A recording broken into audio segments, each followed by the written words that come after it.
Hi, welcome to social post legal TV. This is Shanvi. ఈరోజు మనతో పాటు ఉన్నారు senior high court advocate Kalanidhi Sanjeev Kumar garu. ఈరోజు ఆయనతో మాట్లాడతాం. నమస్కారం సార్. నమస్తే. ఎలా ఉన్నారు సార్? ఇప్పుడు ఏ వార్తల్లో చూసినా ఢిల్లీ లిక్కర్ కుంభకోణం విషయం అయితే మనకు కనిపిస్తూ ఉంది. సో అసలు ఈ లిక్కర్ కేసు అంటే ఏంటి? ఇప్పటివరకు ఎంతమందిని అరెస్ట్ చేశారు? ఇందులో కూడా కవిత గారికి నోటీసులు పంపించారు అన్నారు కదా, దానికి గల కారణాలు ఏంటి? కవిత గారిని ఏమైనా అరెస్ట్ చేసే సూచనలు ఏమైనా ఉన్నాయా ఇందులో? గత 15-20 రోజుల నుంచి నేను వార్తలు వింటూనే ఉన్నాను ఈ టీవీ ఛానల్స్లో వాటి వీటిలో. ఈ ఈ లిక్కర్ స్కామ్ ఎక్కడ స్టార్ట్ అయిందంటే ఢిల్లీ నుంచి మొదలైంది. ఈ ఢిల్లీలో వ్యాపారస్తులైన వాళ్ళు కూడా ఏదో గ్రూపులు పెట్టారు. నార్త్ గ్రూప్ అని, ఢిల్లీ వాళ్ళు అని. అసలు వ్యాపారం మొదలుపెట్టిందే ఢిల్లీ వాళ్ళు. ఏదో పాపం దీంట్లో మన సౌత్ వాళ్ళు కూడా కొంతమంది సౌత్ గ్రూప్ అని పెట్టి దాంట్లో మరి కొంతమంది ఇన్వాల్వ్ అని అంటున్నారు. మరి ఏదైనప్పుడు కూడా కేంద్ర ప్రభుత్వం పెట్టిన ఈడీ, ఎన్ఫోర్స్మెంట్ డైరెక్టరేట్ వాళ్ళదే ఫైనల్ పెద్ద డిపార్ట్మెంట్. అది ఇన్వెస్టిగేషన్లో వాటి తర్వాత ఏదైనా కూడా అలాంటి సందర్భంలో ఆల్మోస్ట్ ఆల్ ఇప్పటిదాకా ఒక 15 మంది దాకా సుమారుగా అరెస్ట్ చేయడాలు జరిగినాయి. ఎందుకంటే వాళ్ళు ఎప్పుడు కూడా అభియోగాలు ఊరికే అయితే వాళ్ళు చెప్పరు. ఏదన్నా వాళ్ళ దగ్గర ఇన్ఫర్మేషన్ ఉంటేనే జనరల్గా ఎవరినైనా అరెస్ట్ చేస్తారు ఈడీ వాళ్ళు. అయితే దీంట్లో జనరల్గా ఏం చెప్పారంటే, జనరల్గా ఇది ఒక ఏజెన్సీ, ఇది గవర్నమెంట్ ఏజెన్సీ అంటే దీంట్లో సిబిఐ, ఈడీ, ఐటీ ఇవన్నీ ఉన్నాయి కదా, రంగాలు ఉన్నాయి కదా. ఈ రంగాల్లో ఎప్పుడు కూడా ప్రభుత్వాలు గత కేంద్ర ప్రభుత్వం కానీ రాష్ట్ర ప్రభుత్వం జోక్యం చేసుకోకూడదు. ఒకవేళ ఈడీ వాళ్ళు ఎవరి మీద డౌట్ ఉంటే వాళ్ళకి కేవలం వాళ్ళకే అప్పచెప్పాలి, అది వాళ్ళు చూసుకుంటారు అంతే తప్ప దీంట్లో మళ్ళీ మనం ఇన్ఫ్లుయెన్స్ చేయకూడదు. వాళ్ళని ఎట్లయినా మనకి ఒక ప్రభుత్వం మీద మనం పడలే, ఆ ప్రభుత్వం మీద మనం టార్గెట్ చేస్తూ అలా వాళ్ళని ఏదో రకంగా వాళ్ళని ఇబ్బంది పెట్టి రేపు 4 ఓట్లు దండుకోవడానికి ఈ రకంగా ఎవరైనా చేయొచ్చు, ఆస్కారాలు అయితే ఉంటాయి.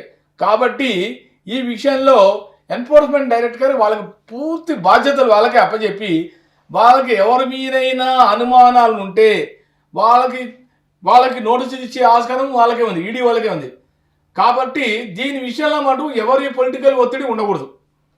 పొలిటికల్ ఒత్తిడి లేకుండా వాళ్ళకి ఫ్రీగా వదిలేస్తే ఆ గవర్నమెంట్ ఏజెన్సీ వాళ్ళ పని ఏదో వాళ్ళు చేసుకుంటూ పోతారు. అర్థమైందా మీకు చెప్పింది? అట్లాగే సిబిఐలో ఎక్కడైనా వేరే రాష్ట్రంలో బలాని వ్యక్తి మీద డౌట్ వచ్చినాకో వాళ్ళని వదిలేయాలి, ఇన్వెస్టిగేషన్ వాళ్ళు చేసుకుంటారు. దాంట్లో మళ్ళీ ప్రభుత్వం జోక్యం చేసుకోకూడదు. ఏమవుతుందంటే దానివల్ల నమ్మకాలు పోతాయి ప్రజల్లో. ఈ దర్యాప్తు చేస్తున్నారు, ఇతను చేసిన తప్పైతే కఠినంగా శిక్ష పడుతుంది అనేది ప్రజల్లోకి ఆ నమ్మకం రావాలి. అర్థమైందా? కాబట్టి ఈ ఏజెన్సీస్ విషయంలో మటుకు కేంద్ర ప్రభుత్వం కానీ రాష్ట్ర ప్రభుత్వాలు కానీ ఎవరు కూడా జోక్యం చేసుకోకుండా ఉంటే ఈ ఢిల్లీ లిక్కర్ స్కామ్ అయితే కనుక ఇదొక పెద్ద మాఫియాలాగా తయారైంది. వీళ్ళది ఎంతసేపు బిజినెస్. ఈ నార్త్ ఇండియా వాళ్ళు ఏంటంటే బిజినెస్, వ్యాపారం. వాళ్ళకి ఎంతసేపు వ్యాపారం కావాలి. వాళ్ళు దీంట్లో మటుకు తెలిసిన ప్రకారం అయితే ఒక 4-5 ఉన్నారట ఆ వ్యక్తులు. దాంట్లో వాళ్ళు 35% వాటా వాళ్ళదే ఉందంట. ఆ వాటా ఉంది. తర్వాత ఇక్కడ సౌత్లో కూడా మరి 65% వాటా. నేను టీవీ ఛానల్ చెప్తే విన్నాను నేను. ఏదైనప్పుడు కూడా జనరల్గా పెద్దవాళ్ళు తలకాయలు పెట్టరు దీంట్లో.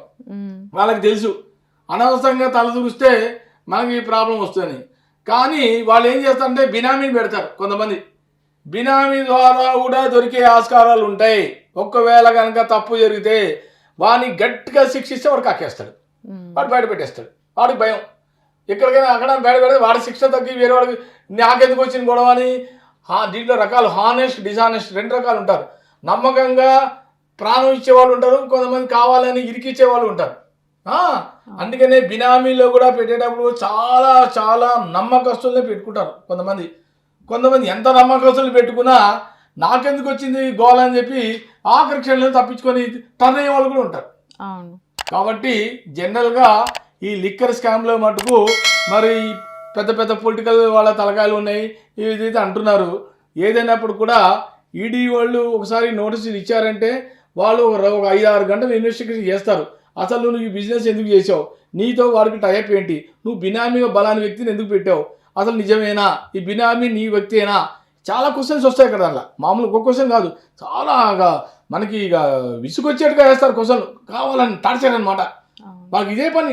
ఐటీ వాళ్ళు కానీ, సిబిఐ వాళ్ళు కానీ, ఈడీ వాళ్ళు కానీ వాళ్ళకు క్వశ్చన్ల మీద క్వశ్చన్లు ఇంకా మనకి ఊపిరి కూడా పీల్చుకున్నారు, బ్రీతింగ్ కూడా చేసుకున్నారు. ఏదో రకంగా భయపెట్టించాలని కూడా కొంతమంది క్వశ్చన్లు వేస్తుంటారు. కొంతమంది భయంలో కొంతమంది బయటపడిపోతారు. చేశాను తప్పు, ఏదో పొరపాటు అయినా అని కొంతమంది ఆ రకంగా కూడా చెప్తుంటారు.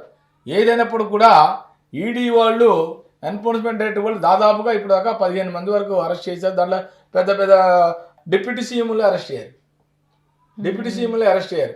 కాబట్టి దీంట్లో మటుకు మరి ఈవిడిది అంటున్నారు, కవిత గారిది ఇవాళ ఉందా, ఇవాళ నోటీస్ ఉందా? సరే, ఇవాళ మరి ఇన్వెస్టిగేషన్ జరుగుతుంటా మరి అందరు కూడా అపోజిషన్ లీడర్స్ అందరు కూడా సపోర్ట్ చేస్తున్నారు. ఈ స్కామ్లో కావాలనే కేంద్ర ప్రభుత్వమే వీళ్ళ అనవసరంగా ఒక టార్గెట్గా పెట్టుకొని గవర్నమెంట్స్ మీద అటాక్ చేస్తున్నారని చెప్పి చాలామంది ప్రతిపక్ష నాయకులు అందరూ కూడా చెప్తున్నారు. మరి ఏదైనప్పుడు కూడా ఒకటే గుర్తుపెట్టుకోవాలి, ఎవరైనా సరే ప్రజలు ఎవరైనా సరే ప్రభుత్వం కనుక స్మూత్గా పోతున్న ప్రభుత్వాన్ని ఎవరైనా డిస్టర్బ్ చేస్తే రేపు పొద్దున ఓట్లు వేసేది ప్రజలే, రేపు రిజల్ట్ వచ్చేది ప్రజలే. ఈ ప్రభుత్వం మీద కనుక వేరే ప్రభుత్వం టార్గెట్ చేసి ఈ ప్రభుత్వాన్ని అయినా డౌన్ఫాల్ చేయాలని చూసినా, ఒకవేళ నిజమైతే సరే, ఒకవేళ అది కాకుండా అన్నెసరీ డిస్టర్బ్ చేయాలని చూస్తే అది కనుక రేపు పొద్దున ఆవిడ అనుకుంటా, నేను ప్రూవ్ చేసుకుంటాను, నాకు చట్టం అంటే గౌరవం అని అంది. గ్రేట్ అది. కవిత గారు చెప్పారు, చట్టం అంటే నాకు గ్రేట్ అని. ఆవిడ సపోర్ట్ అన్ని సహకరిస్తానంది. చట్టాన్ని సహకరిస్తాను అందంటే ఆవిడ ఎక్కడ తప్పు చేసి ఉంటుంది నా ఉద్దేశం. చెప్పలేను, నేను అంత గ్యారెంటీగా చెప్పలేను. ఎందుకంటే ఈడీ వాళ్ళ ముందర వీఆర్ నథింగ్. వాళ్ళు వేసే ఇన్వెస్టిగేషన్ క్వశ్చన్స్, వాళ్ళు వేసే ఇన్వెస్టిగేషన్, వాళ్ళు ఇంట్రాగేట్ చేయడంలో వాళ్ళ తర్వాత దిట్టవాళ్ళు. కాబట్టి ఏదైనప్పుడు కూడా మరి చూద్దాం, ఏమైనా బయటపడుతున్నామో ఆవిడ. మరి ఎటువంటి తప్పు చేయకపోతే కనుక ఆవిడ బయటపడే ఆస్కారాలు అయితే ఉంటాయి. మరి ఏదైనా కూడా సాయంత్రం లోపల తేలుతుంది. ఒకవేళ జనరల్గా ఏ తప్పు చేయలేదని వదిలిపెట్టేశారంటే ఆవిడ షీజ్ ఓకే, సేఫ్ అయినట్టే. ఒకవేళ ఆపేసి పరీక్షలు పెడతారు, మెడికల్ టెస్ట్ అనేది గుండెలు గాబరా వచ్చేస్తున్నారు.